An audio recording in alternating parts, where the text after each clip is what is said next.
a member of numerous clubs. I think it's at least 7 or 8 clubs, maybe more. Perhaps he'll tell us. It's 9 clubs. Well, they keep growing, don't they? Just like rabbits.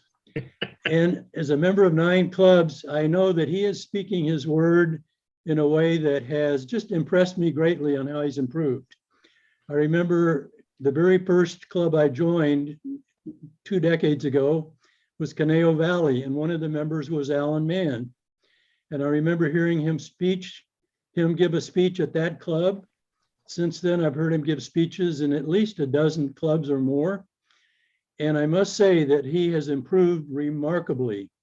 He has improved his diction, his elocution, his accents, his personal touch to the speeches, and his storytelling.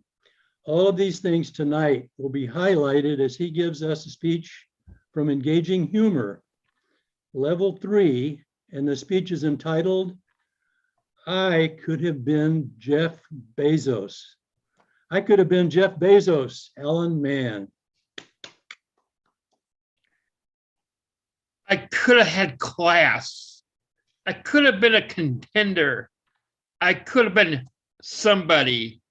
Well, not a contender or somebody, but very likely I could have been just like Jeff Bezos. Mr. Toastmaster, fellow Toastmasters. 7th grade, Meadow Park Junior High School. I was the bubblegum king of the school. I found out about this market just by accident. A friend of mine, Gary, was telling me that everybody was buying this Big Buddy bubblegum, which is about a foot long. This is the actual size. They're buying it at markups of 3, 4, even 500% profit. A piece like this would cost 5 cents in the store.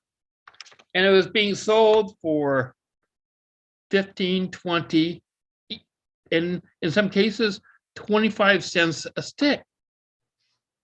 And I thought for a minute, you know what, I can make a little money here. All I need to do is sell it at 100% profit.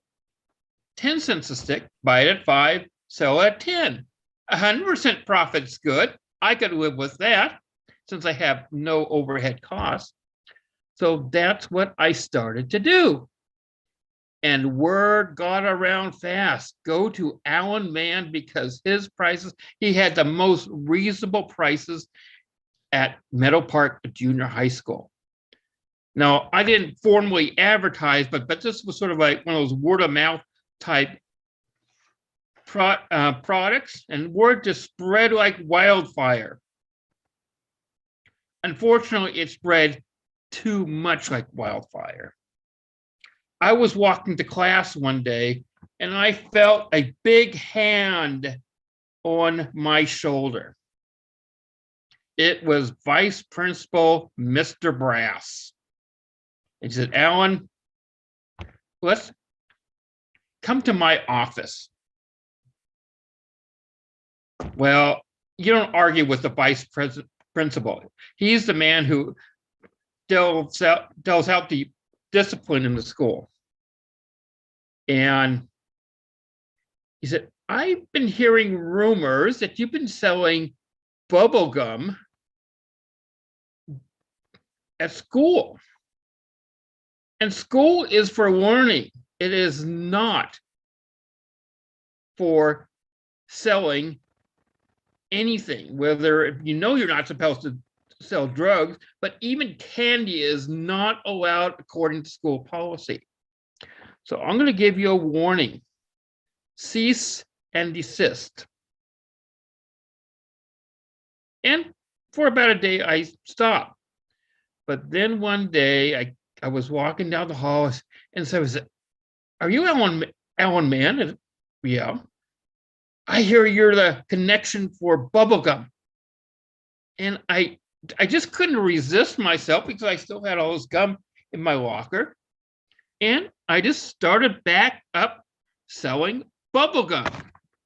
Big Buddy bubblegum at a reasonable price, 10 cents a stick, 100% profit.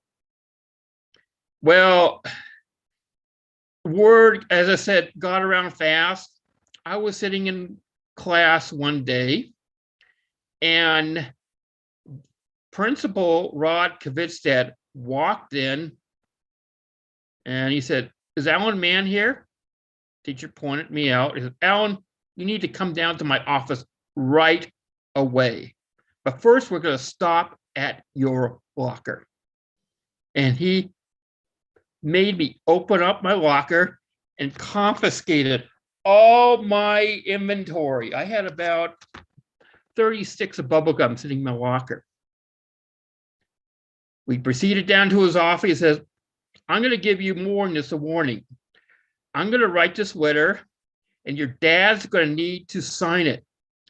And it acknowledges that if, one, I've confiscated all your inventory, all your gum, and I'm going to hold it to the end of the year.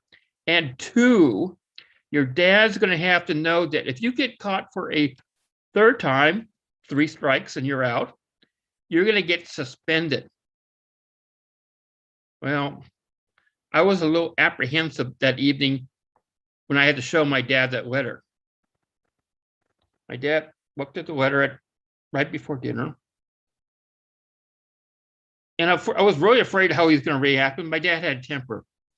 And he said, "Well, it's nice to know that there's at least one good businessman in the family." My dad was not mad at me, but he signed the letter. But I understand that he called up Principal Kvitstad and basically read him the riot act because he felt there was nothing wrong and this was good for students to learn about this. So I ceased, and I was so frustrated that what do frustrated business people do when they have problems with the government? They run for a government office, and I ran as for second vice president of Meadow Park Junior High.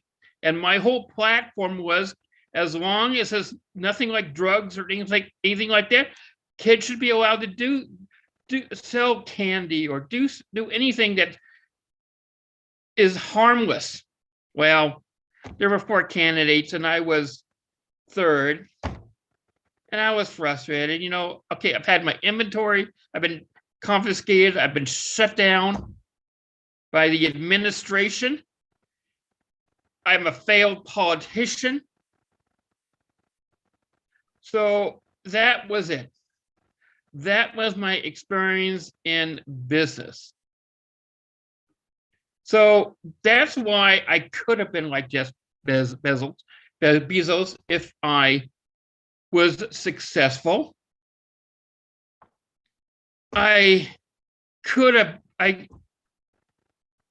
end up like a bum, but I did end up like a buyer. So, fellow members, someday I could have been like Jeff Bezos, but I'm sorry, I'm a victim of the rules. Mr. Toastmaster. Thank you.